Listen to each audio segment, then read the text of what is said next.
بسم الله الرحمن الرحيم. الحمد لله رب العالمين، والصلاة والسلام على سيدنا وعظيمنا وحبيب قلوبنا وشفيع نفوسنا أبا القاسم محمد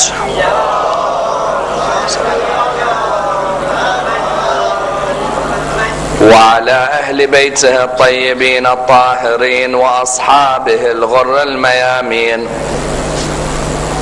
الحمد لله الذي جعلنا من المتمسكين بولاية سيدي ومولاي علي بن أبي طالب.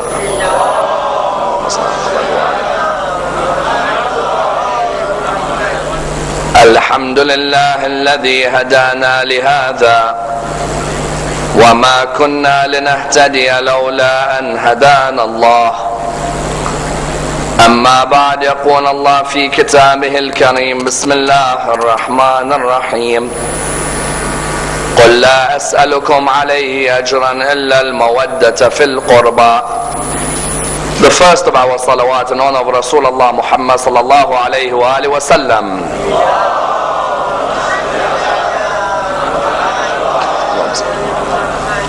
The second in honor of Amir al-Mu'mineen Ali ibn Abi Talib.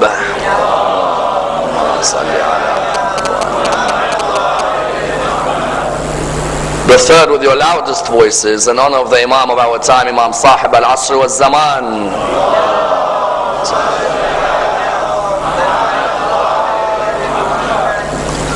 Respected scholars, brothers and sisters, Assalamu alaikum wa rahmatullah wa barakatuh. Imam Ja'far bin Muhammad AlSadiq salawatullah wa salamuhu alayhi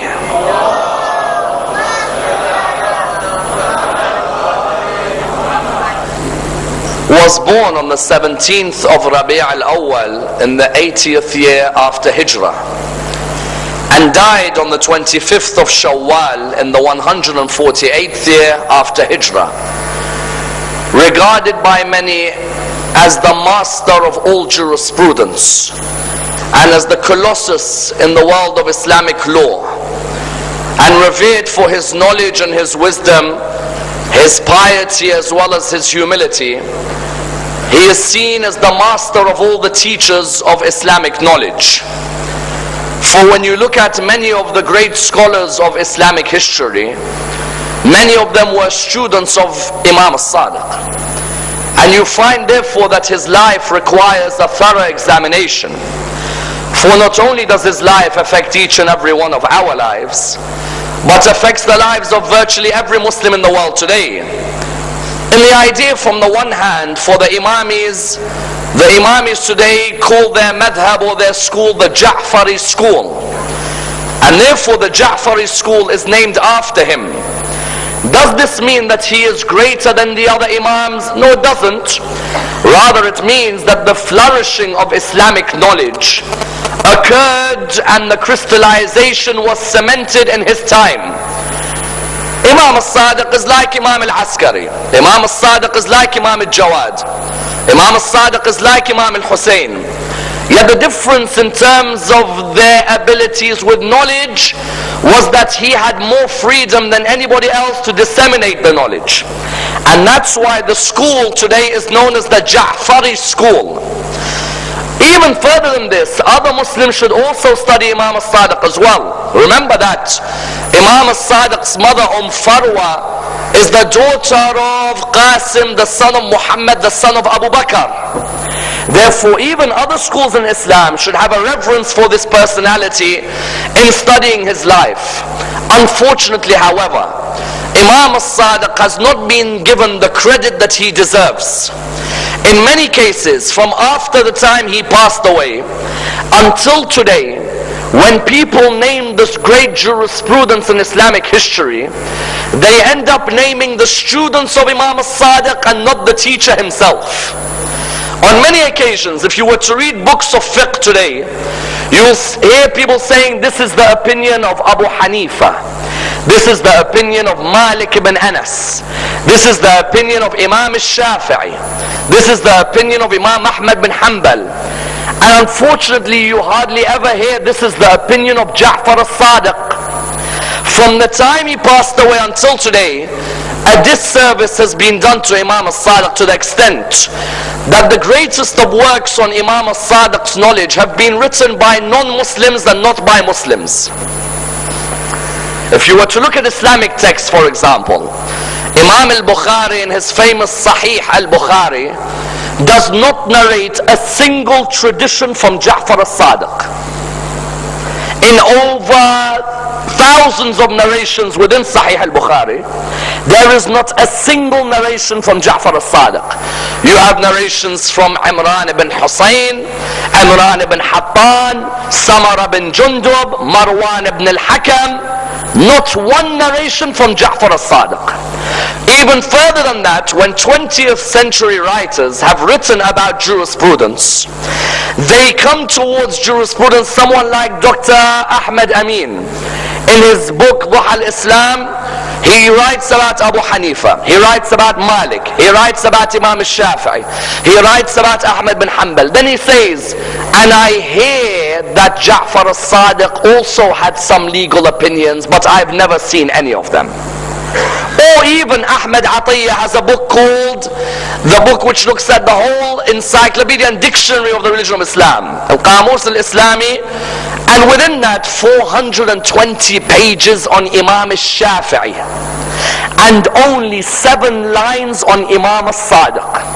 And at the end of those 7 lines he's written, and there was a person called Ja'far al-Sadiq. I think they call him Sadiq because he didn't lie. That's it, nothing else. So therefore you find in Islamic history there was a disservice to Imam al-Sadiq where they tried to cover up his knowledge. Why? Because they knew if people found out he was the teacher, they jumped to the teacher instead of the students. But what happened was there was more fame given to the students than the teacher. Someone says, what do you mean in Western books? Are there great works on Imam al-Sadiq? Eaton Kohlberg has a fantastic work on Imam al-Sadiq which looks at the 400 disciples of Imam al-Sadiq and the works they had produced. You have a PhD at the University of Strasbourg in France, which has now been made a book called Imam al-Sadiq, the great Muslim scientist and philosopher. A PhD at Strasbourg University, Imam al-Sadiq, the great Muslim scientist and philosopher. And you find that Tabligh is selling it right now. I advise all of you to get hold of that book. Therefore, what you find when we dissect Imam al-Sadiq's biography, our aim is to be able to bring Imam al-Sadiq to the lofty position that he deserves more than any one of his students. As I said, Imam al-Sadiq was born in the 80th year after Hijrah, on the 17th of Rabi' al-Awwal. Therefore, he shares his birth with the Prophet Muhammad sallallahu alayhi wa sallam.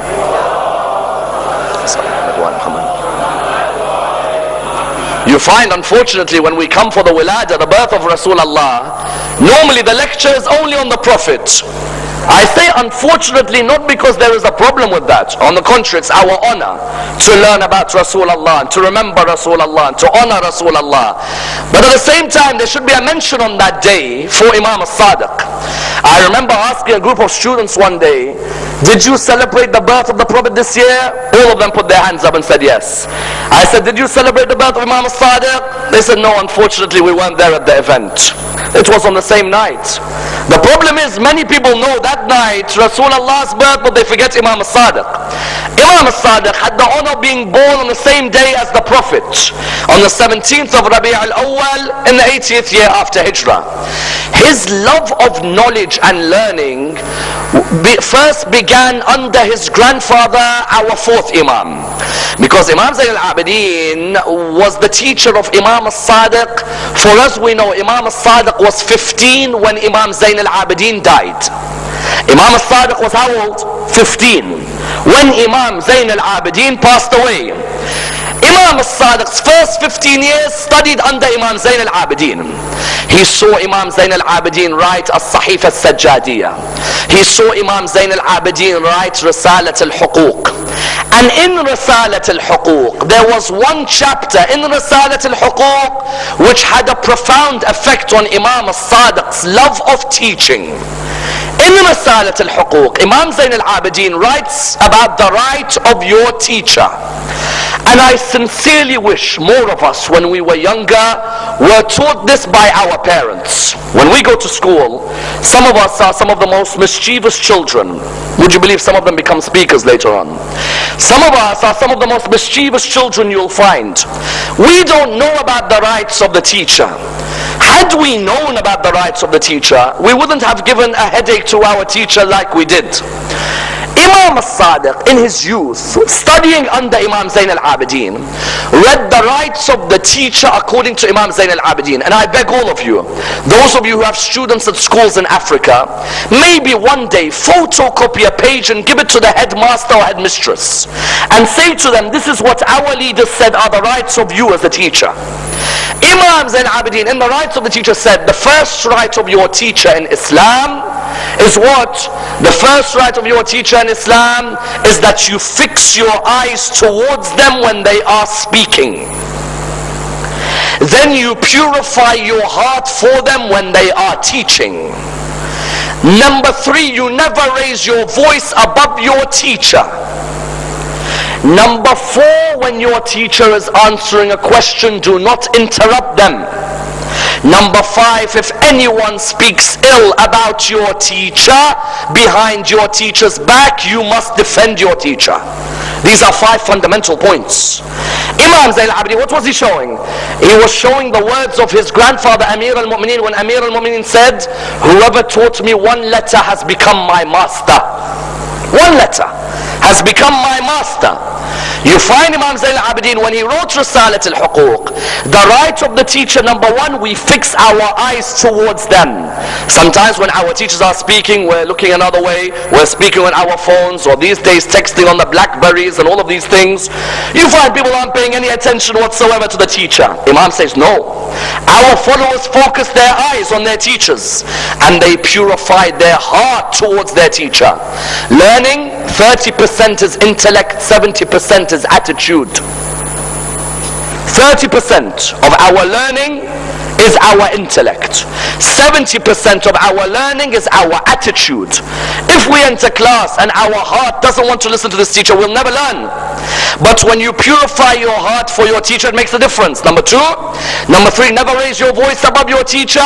Some of our students today, the way they speak to their teachers is abysmal. Some of them are rude, some of them are arrogant. Then number 4, do not interrupt. And then number 5, if someone attacks your teacher behind the teacher's back, make sure you protect them. You find that a teacher can make or break the life of a human being. Socrates, his students loved him so much that when he was taken to prison, many were willing to sacrifice their life for him. You find, for example, Umar bin Abdul Aziz removed the cursing of Ali ibn Abi Talib because of his teacher. You find Muawiyah, son of Yazid, loved Imam Zayn al-Abidin because of his teacher. A teacher can have a great effect on the life of a human being. Therefore, Imam al-Sadiq had recognized the importance of teaching from Imam Zayn al-Abidin, number 1. Then number 2, he studied under Imam al-Baqir, his father.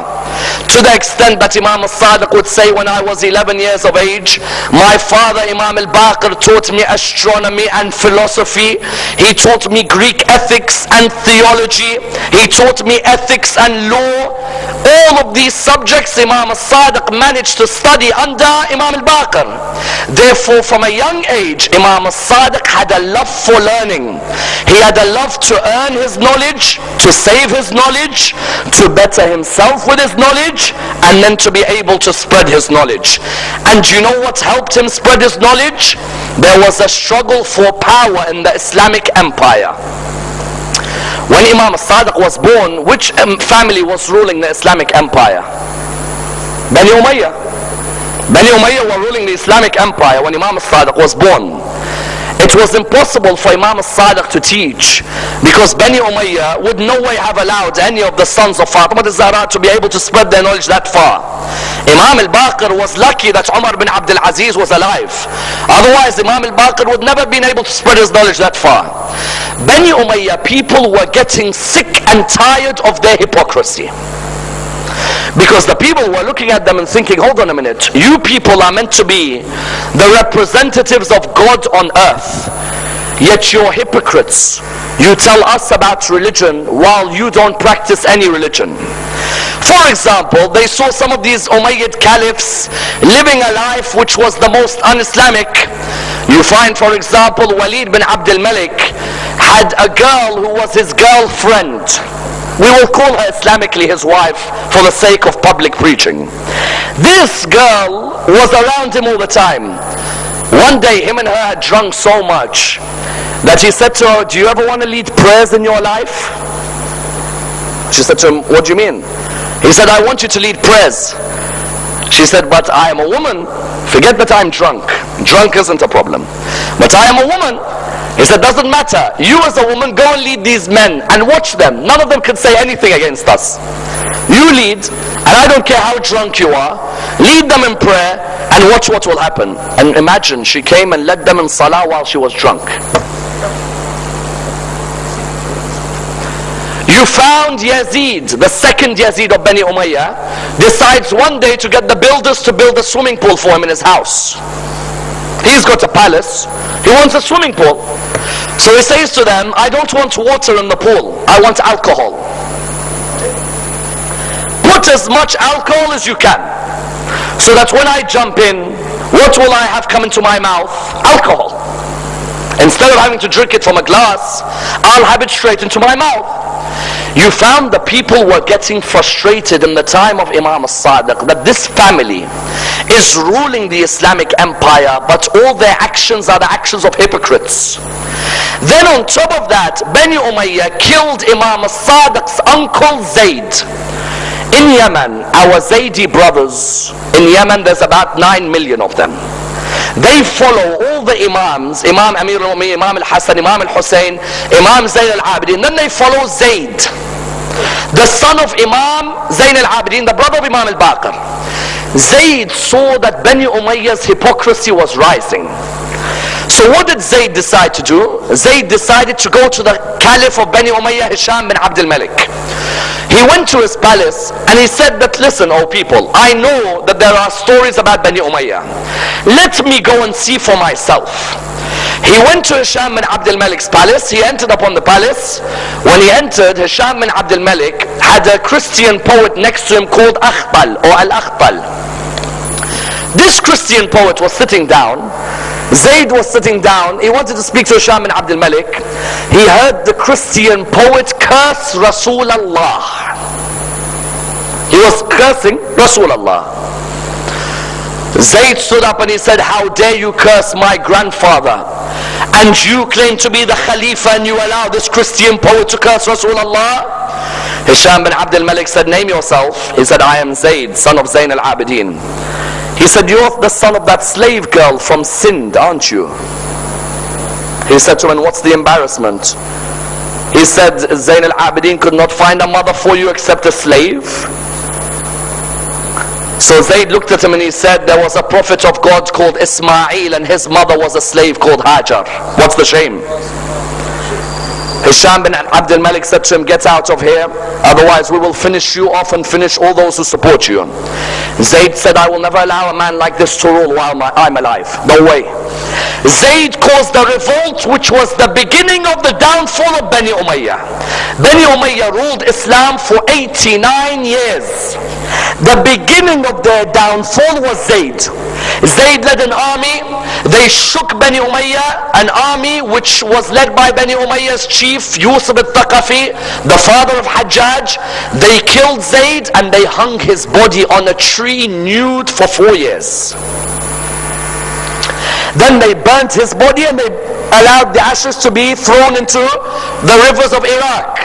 What did you find? You find that Bani Umayyah were now shaking. The people were getting frustrated. And when the people were getting frustrated, the people found that Umar bin Abdul Aziz, who was meant to be a good Umayyad Khalifa, got killed as well. The people decided, let us raise a banner and remove Bani Umayyah. What banner did these people raise? They raised the banner Al-Rida min Al Muhammad. Ar-Rida min Al-Muhammad. What did it mean? It meant that leadership should go back to Al-Muhammad. The people began to write letters who raised the slogan to Imam AlSadiq. Abu Muslim al-Khurasani first wrote a letter. Abu Salam al-Khallal wrote a letter. Imam AlSadiq turned around to those people who brought him the letter. The people said, Imam, there is a movement to move Bani Umayyah and they want Al-Muhammad to come into power. Imam, this is your opportunity. Imam got the letter and he burnt it. The person said to him, Imam, what's wrong? Bani Hashim are going to come back. Imam said, I'm telling you it will not happen. Those people who are raising the banner, these are my cousins. I know who they are. They are using our name and the name of Imam al-Hussein and the name of Imam Ali to win all of your support. I promise you they will not let you touch their government. The people looked at him, and do you know who were the first to oppose Imam AlSadiq? His own cousins. The sons of Abdullah ibn al-Imam al-Hasan, Muhammad, Ibrahim. They said to Imam AlSadiq, what do you mean? What's wrong with you? This is our opportunity. We're going to take over Bani Umayyah. We're going to come in power. Imam AlSadiq said, I promise you we will not get any power. This Safah and Mansur al-Dawaniqi, these are our own cousins. Because what then happened was, Bani Umayyah were defeated by Banu Abbas. Banu Abbas were the descendants of Abbas, the uncle of Rasulullah. Therefore they were the cousins of Imam AlSadiq. Do you know no one caused trouble for Imam number 5 until Imam number 11 like Banu Abbas? And do you know what the calamity was? They were all cousins. Imam al-Baqir was killed by his cousin, Imam al-Sadiq by his cousin, Imam al-Kadhim by his cousin, Imam al-Rida by his cousin, Imam al-Jawad by his cousin, Imam al-Hadi by his cousin, Imam al-Askari by his cousin. Imam al-Sadiq told them, I swear to you, you will not taste any power. These people are making the excuse that we want Al-Muhammad to come in. It's not us, Al-Muhammad, they are referring to themselves. And then what happened? As soon as Bani Umayyah were defeated, the people said, give the leadership to Imam AlSadiq. Banu Abbas said, are you joking? We are the descendants of Al-Muhammad, not them. We are the sons of Abbas, they are the sons of Abu Talib. We deserve the authority. Imam AlSadiq, what did he decide to do? He could see Banu Abbas had come into power. And do you know what type of people were leading the Islamic state? Wallah, if you read their lives, you'd think, oh Bani Umayyah, come back, come back. There was no change. All it was a change of personnel, that's it. Al-Mansur al-Dawaniqi comes in. Do you know what the difference is between Al-Mansur and Bani Umayyah? Bani Umayyah, at least they would spend on the Muslims, but they'd spend extravagantly. Al-Mansur al-Dawaniqi was the stingiest Khalifa in 1,400 years of Islam. You think that Mansur spends? Mansur, if the world turned upside down, would not spend. Mansur al-Dawaniqi, do you know how stingy he was? The only time he'd give money to the poor is if you recited a piece of poetry which no one has ever heard. If you recite a piece of poetry which no one has heard, Mansur will give you what? He'll give you money the weight of the paper you wrote the poetry on. When I write poetry on a piece of paper, how much is the paper going to weigh, honestly? Mansur, what would he do? He'd say to the people, oh people, I am your Khalifa, not Ja'far al-Sadiq. Leave Ja'far al-Sadiq, come to me. And I will give you money. The people would come to his courtroom. He'd say, I only give you money if you recite poetry for me. But if that poetry has never been heard before, I will give you money. If it has been heard before, you will not get anything. And if it's never been heard before, I will give you the weight of the paper you wrote it on. Do you know how stingy he was? Forget that. He hid 2 people behind the curtain. These 2 were hiding behind a curtain. They were specialists in Arabic grammar. They could memorize poetry straight away. So even if you recited a new poem, those 2 would come out. Mansur would say, okay, that was a good poem. Let's see if anyone here has heard it. You 2, I've never met you before, tell me. Even though he's planned it with them before, that make sure you memorize. One day Al-Asma'i came to Al-Mansur Al-Asma'i came, he said, I've come, O Khalifa, because I want some donation. Al-Mansur said, very good, recite poetry, and if we've never heard it, we'll give you the weight of the paper that the poem was written on. Al-Asma'i said, are you ready? Mansur said, yes. He looked at the two of them, he said, are you two ready? Yes? Okay, go ahead. Al-Asma'i began to recite words where he used the most difficult words in the Arabic language and he twisted them. You know, words like this.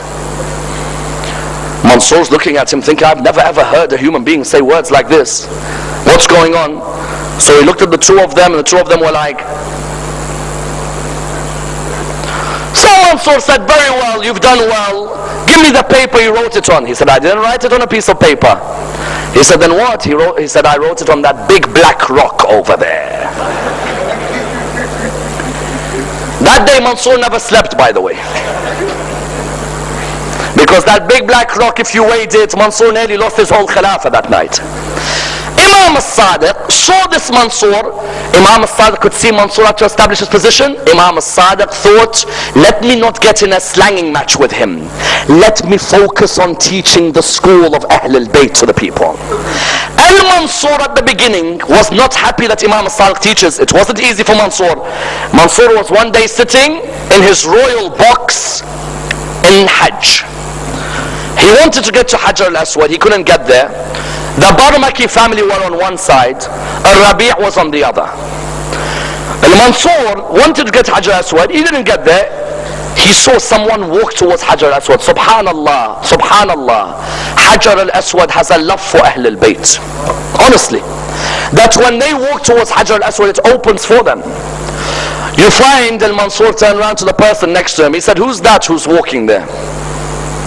The person next to him said, he is the God of the people of Iraq. Mansur said to him, what do you mean? He said, they call him Ja'far ibn Muhammad. They say he is AlSadiq. And they say that he is a man of piety. Mansur said, that's interesting. I've never met this man before. What the narrations say to us is, all of a sudden a person came to Mansur and said to him, we have a case of law we don't know how to answer. And Mansur said, what is it? They said, we found a body which is dead. We want to know what the blood money is for this body and how much is to be paid to the inheritors, because we don't know who the inheritors are. And Mansur said, I don't know how to answer this question. You guys are the people of knowledge. Tell me. So they looked at each other and said, we don't know. He said, who would know? They said, Ja'far bin Muhammad would know. So he said, call him. So Imam al-Sadiq came. Mansur looked at him. He said, I hear that you're a man of knowledge. Imam al-Sadiq said, I am not of the ignorant. Tell me. He said, we found a dead body and the head has been severed. What's the blood money? Imam al-Sadiq said, 100 dinar. He said, how did you answer that quickly? How do you know? He said, because the Quran says that there are 5 stages in the life of the human being. There is the stage of nutfa, and the stage of the mughda, and the stage of idam, and the stage of death. And he mentioned each of the stages. He said, because there are 5 stages there, that means 20 dinar each stage until death, 100 dinar. He said to him, how about the inheritance? How much do the inheritors get? What do we do? He said, if there are no inheritors, you pay the money as sadaqah. He said, very good. Mansur looked at the people around him. He said, would you have been able to answer like Ja'far al-Sadiq? They said, no. He said, this man's knowledge must be something else. He noticed Imam al-Sadiq had a stick. This stick the Prophet gave to Imam Amir al-Mu'mineen, who gave to Imam al-Hassan, who gave to Imam al-Hussein, who gave to Imam Zain al-Abidin, who gave to Imam al-Baqir, gave to Imam al-Sadiq. Mansur said to Imam al-Sadiq, he said to him, I want that stick. Imam al-Sadiq said, very well, here, take the stick. Mansur looked at him and he said, you gave it to me very easily. He said, if these are the things you care of in life, then have them. Mansur said to him, I will allow you to teach because you're a man of knowledge, but you cannot teach near me. Go to Kufa and teach over there.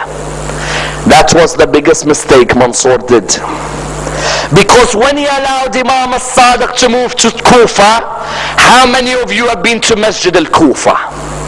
In Masjid al-Kufa, Imam al-Sadiq reignited the school of Imam Amir al-Mu'mineen in Masjid al-Kufa.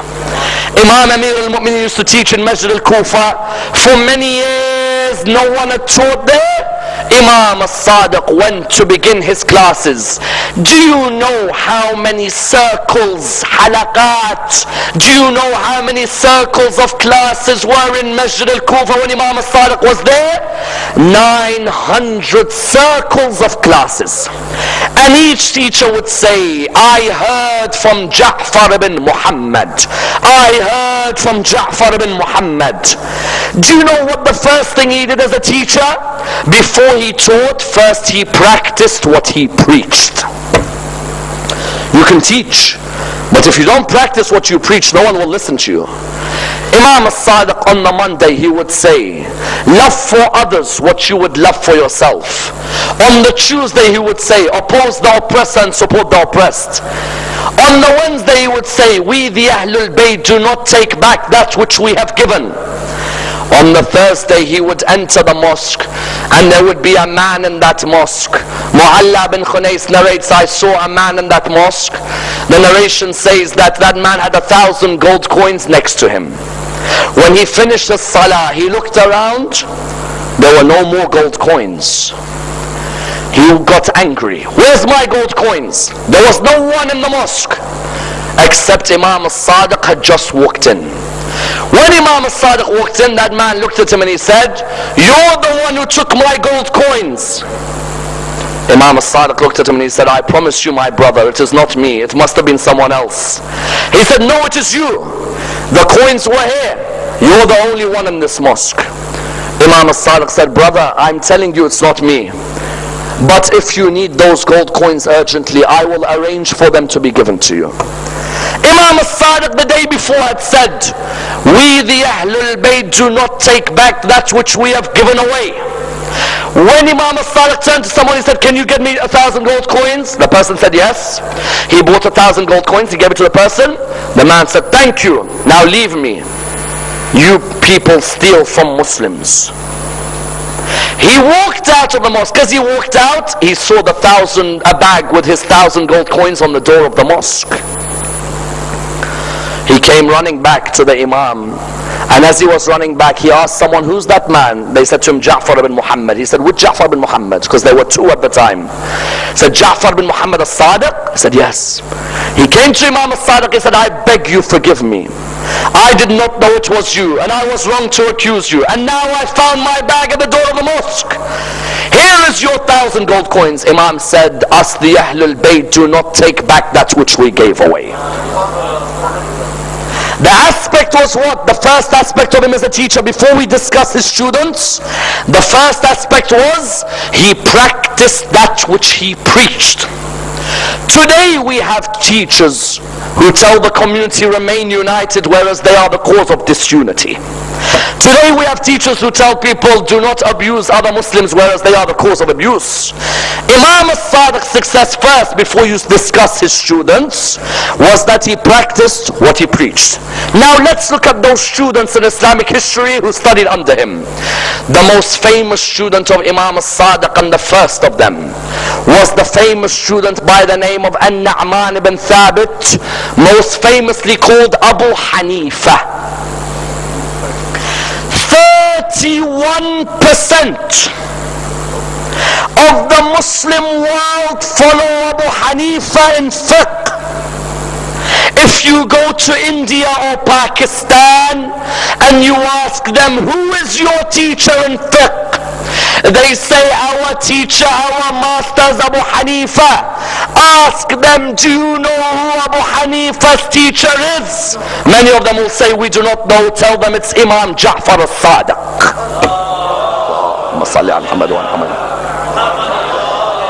Abu Hanifa used to say, لولا السنتان لهلك النعمان. If it wasn't for my 2 years with Ja'far al-Sadiq, I would have been finished. 2 years. Abu Hanifa studied under Imam al-Sadiq. Do you know how many books have been written about Abu Hanifa, and do you know many of them don't mention Imam al-Sadiq? 2 years. 31% of the world follows Abu Hanifa in fiqh. And I tell you, the majority of them don't know Imam AlSadiq was his teacher. And that's because of us. That's our fault. We have not discussed Imam AlSadiq because we were too lazy to read about him. We discussed Imam Ali and Imam al-Hussein every single lecture, and we forgot Ja'far al-Sadiq. Abu Hanifa didn't just study law under Imam al-Sadiq. No. He even studied political science under Imam al-Sadiq. Do you know why? Abu Hanifa, because of Imam al-Sadiq's teachings, gave 10,000 dinar to Zayd, the uncle of Imam al-Sadiq, when Zayd spoke out against Bani Umayyah. Abu Hanifa, when Al-Mansur was Khalifa, would not lead Salah for Al-Mansur because of Abu Hanifa's respect for Imam al-Sadiq. And they put Abu Hanifa in prison because of his love for Imam al-Sadiq. If you go to many Hanafis today, that is what they are called, Hanafis. You say to them, do you know who taught Imam al-Sadiq? Ask your friends who are Hanafis. Say to them, do you know who taught your master? Many of them will not know it's Imam al-Sadiq. Number 2, 25% of the Muslim world follows the second student of Imam al-Sadiq, Malik ibn Anas. If you go to Morocco, go to Algeria, go to Tunisia, and ask them, which man do you follow in fiqh? They say, we follow Malik ibn Anas. Ask them, do you know who Malik's teacher was? Many of them do not know that Malik's teacher was Imam al-Sadiq. Malik ibn Anas used to say, no eye has seen and no ear has heard a man with knowledge like Ja'far al-Sadiq. Malik ibn Anas used to say, it's as if I see Imam al-Sadiq in front of me now. He was always in one of 3 states. Either he was fasting, or he was in salah, or he was teaching and reading the Quran. And he says, I swear by Allah that Ja'far ibn Muhammad never discussed religion except that he was in a state of tahara. Imam al-Sadiq would never give a lecture unless he's done wudu before the lecture. Because he would say, how can I give a lecture about Rasulullah while I have not done the wudu of Rasulullah? Imam Malik is the man who our Maliki brothers pray like the Imamis. They pray with their hands by their side. Malik was from the people of Medina. Today in Morocco, in Algeria, in Tunisia, they follow the fiqh of Malik. Go to them and say, do you know who Malik's teacher was? Many of them say, we don't know. The reply is, Malik's teacher was Imam al-Sadiq alayhi salam. Number 3, and I was so proud of Al-Itra channel and IBN that in this holy month of Ramadan they made a documentary about Imam al-Sadiq's 3rd student, Jabir bin Hayyan, the master of chemistry. Go and type today on Google or Wikipedia, Jabir. It's written, the man who translated Pythagoras and Plato and Aristotle and Socrates in the Islamic world, the man who wrote on crystallization and distillation and evaporation in the Islamic world, the man who wrote 112 volumes on chemistry in the Islamic world, the man who 400 of his treatises are in the Sorbonne in Paris. This man, Jabir bin Hayyan, taught the whole world chemistry. When you read his biography, it's written, Jabir bin Hayyan, the master of chemistry. Ask the world, do you know who was the teacher of Jabir? When Jabir bin Hayyan would talk about chemistry, he would say that my master Ja'far al-Sadiq taught me about calcium, and he taught me about evaporation and distillation and crystallization, and everything within chemistry I learned from my master Ja'far al-Sadiq. Do you know in Paris when they teach about Jabir bin Hayyan, there is not one mention about Ja'far AlSadiq, and that's because of us. We haven't made that effort to sponsor people to write about the master of Jabir. Jabir bin Hayyan, when the Barmaki family, Ja'far al-Barmaki's daughter Hassana became ill. When she became ill, Ja'far al-Barmaki was one of the biggest men in the Islamic Empire. When his daughter Hassana became ill, they asked, who's the best person to see why she's become ill? They said to him, Ja'far AlSadiq has a great student called Jabir bin Hayyan al-Tartusi al-Sufi, Abu Musa. They brought Jabir to the Barmaki family's house. As soon as he looked at Hassana, he said, I know what her problem is. They said, what is it? He said, she has a lack of calcium. And my master Ja'far AlSadiq taught me that this will produce weak bones. So there needs to be an increase in the calcium so that she is stronger. Because of this, Jabir bin Hayyan married the Barmaki's daughter. They gave him Jami' al-Amawi, you know, in Sham, the Umayyad palace. When Bani Abbas took over from Bani Umayyah, they gave that palace to Jabir bin Hayyan. And Jabir bin Hayyan, every lesson he would begin, he would say, my master Ja'far AlSadiq taught me. His fourth student, Imam AlSadiq, was a man by the name of Hisham ibn al-Hakam. Hisham ibn al-Hakam was one of the great disciples. There are two Hishams. They are known as Hishamain. These are the great disciples of Imam AlSadiq. One of them is Hisham bin Hakam.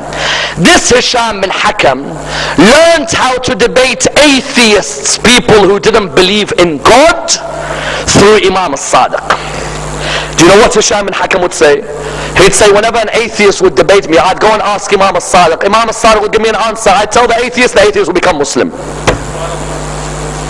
He says, one day an atheist came to me and said to me, Hisham, you believe in God? Hisham said, yes. He said, can your God do anything? He said, yes. He said, if your God exists, can he fit the whole universe into an egg without the egg getting bigger or the universe getting smaller? Universe, egg.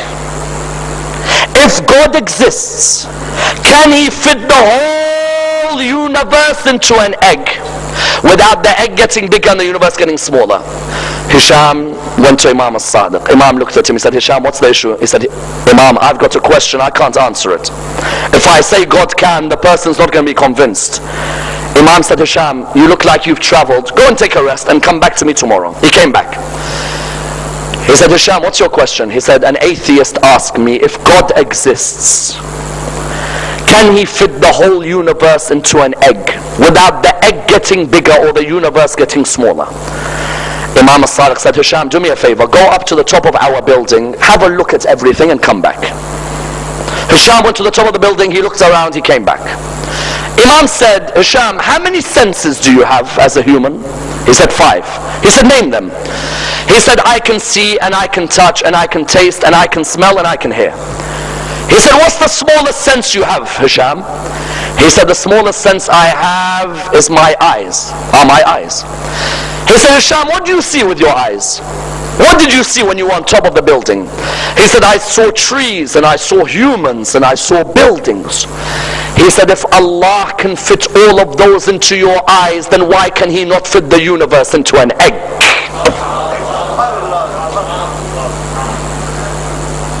Isn't it a shame we haven't studied Ja'far AlSadiq?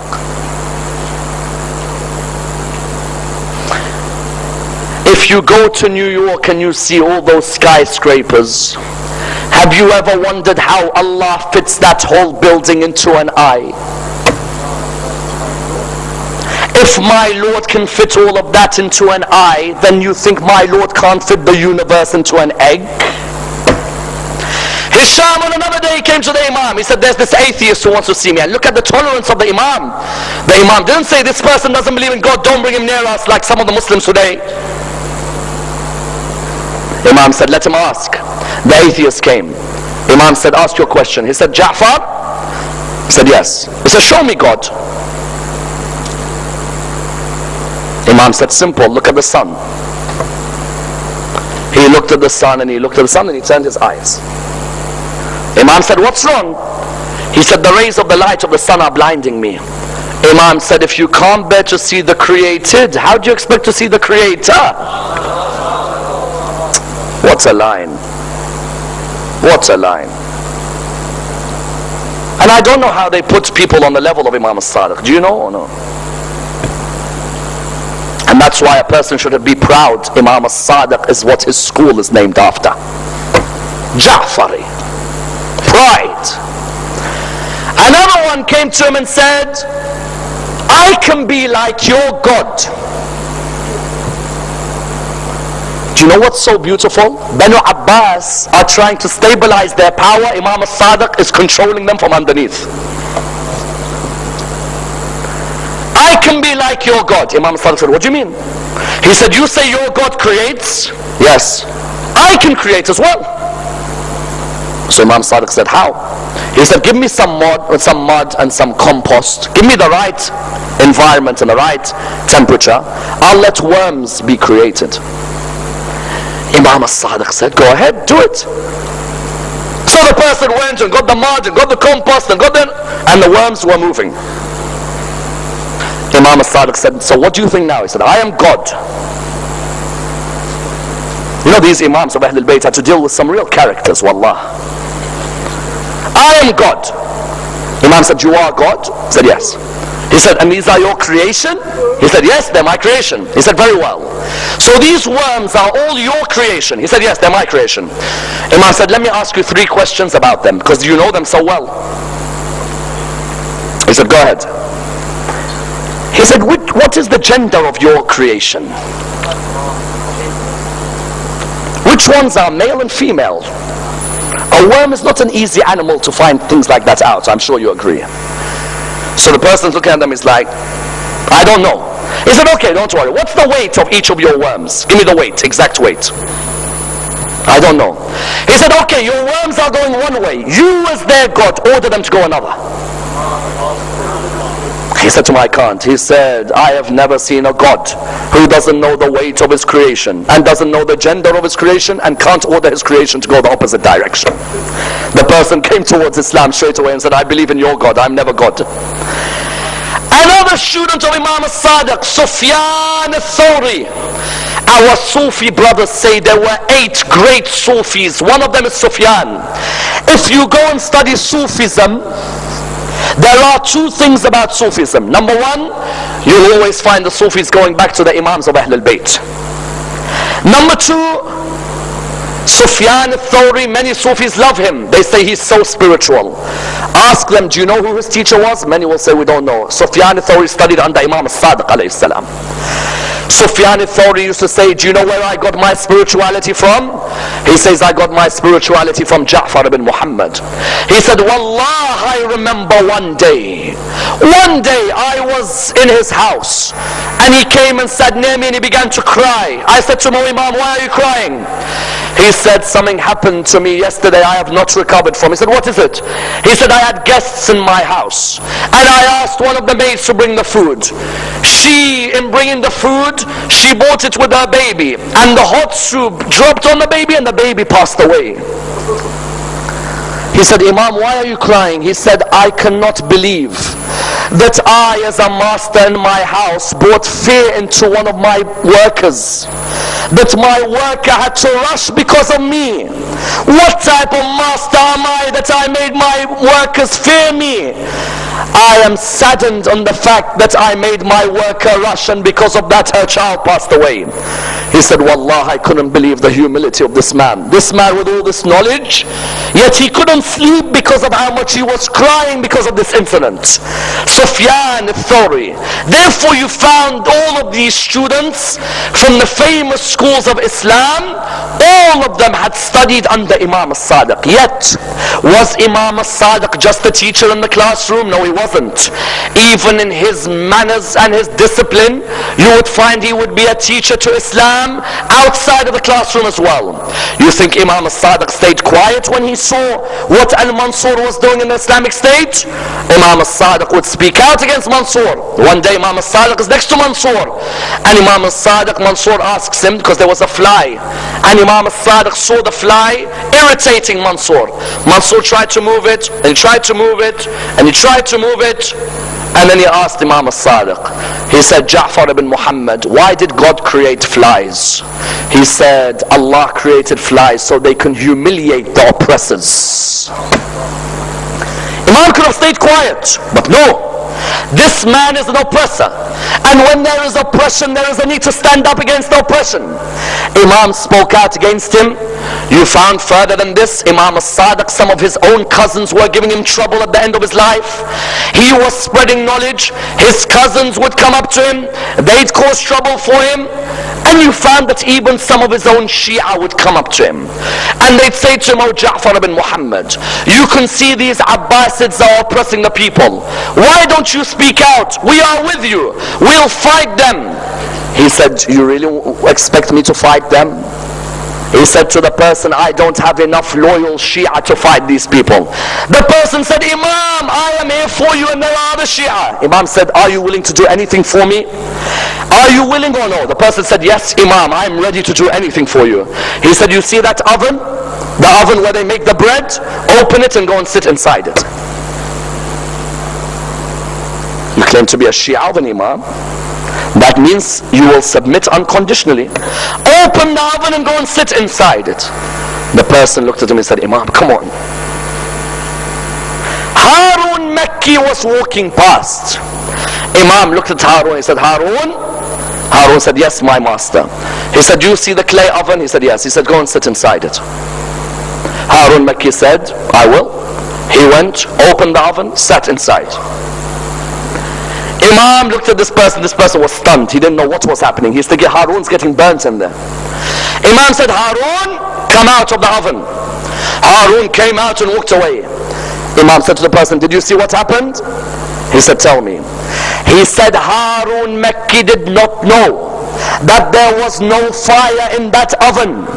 He went and opened it and he went inside because Ja'far ibn Muhammad asked from him, you come and tell me let's fight in Mansur al-Dawaniqi. I've asked one thing from you and you run away. If I had more people like Harun al-Makki, I'd fight, but I don't have people like him. In other words, Imam AlSadiq could have fought, but Imam AlSadiq decided the best option for Ahl al-Bayt was to spread knowledge in that period. Fighting would not have brought results. Spreading knowledge was what would have brought results. And that's why in the last moments of the life of Imam AlSadiq, you find some interesting things occur which are lessons for all of us. The first of them was Imam AlSadiq tells his wife, he says to her, I want you to give 70 dinar to my cousin Hassan. She says to him, Imam, your cousin who tried to stab you because you didn't fight Bani Abbas? That cousin wanted to stab Imam AlSadiq because he didn't fight Bani Abbas. Imam said, yes, that cousin, give him 70 dinar, I owe him. She said, how could you give money to someone who tried to stab you? He said to her, oh my wife, do you want me to be of those who Allah on the day of judgment looks down upon because I never observe Salat al-Rahim? That's my cousin. Allah has ordered us to observe Salat al-Rahim with our cousins. Do you know that paradise can be smelt from 2,000 years away, but a person who has been disobedient to his parents and has broken relations with his family will never come within a smell of paradise? That's number one. Number two, then just before he died, his last words before he died, a message for all of us. His last words as he was dying, he looked at his family and he said, tell my Shia that those who neglect their prayers will not be receiving our shafa'ah on the day of judgment. Neglect, not those who don't pray. No. Those who neglect their prayer. Their dhuhr is at 1, they pray it at 6. Their maghrib is at 8, they pray it at 11. Imam AlSadiq's last words before he died: tell our followers that our intercession will not go to those of them who neglect their salah. Our intercession is not there for them. And that's why just before he passes away, he says, I promise those of my followers that if they perform my ziyarah in Medina, I will ask Allah to forgive their sins on the day of judgment, and I will make sure that they never die in a state of poverty. Notice each one of these is a lesson for us. The lesson about salah especially, that the true Ja'fari follower of Imam AlSadiq is one who never neglects his salah, but rather ensures that his salah is disciplined and well looked after.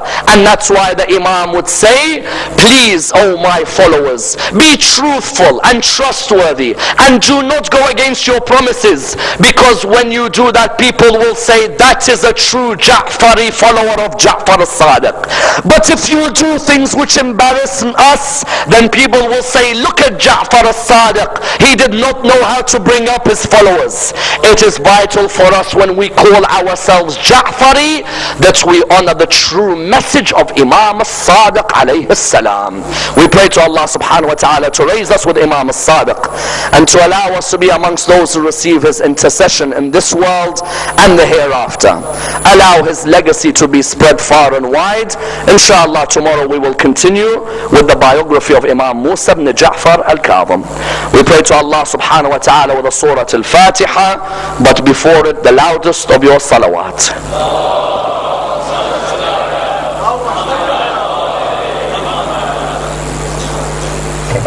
Bismillah.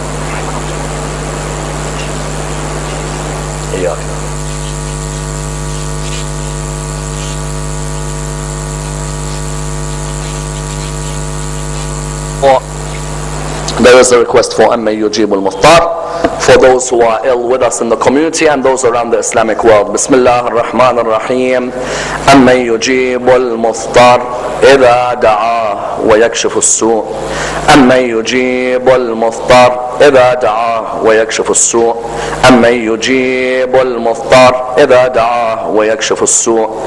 أمن يجيب المضطر إذا دعاه ويكشف السوء. أمن يجيب المضطر إذا دعاه ويكشف السوء. We pray to Allah subhanahu wa ta'ala in the name of the one who was ill at Karbala, Imam Zayn al-Abidin, that Allah cures all of our ill ones in this community and around the Islamic world. Sallu ala Muhammad wa ali Muhammad.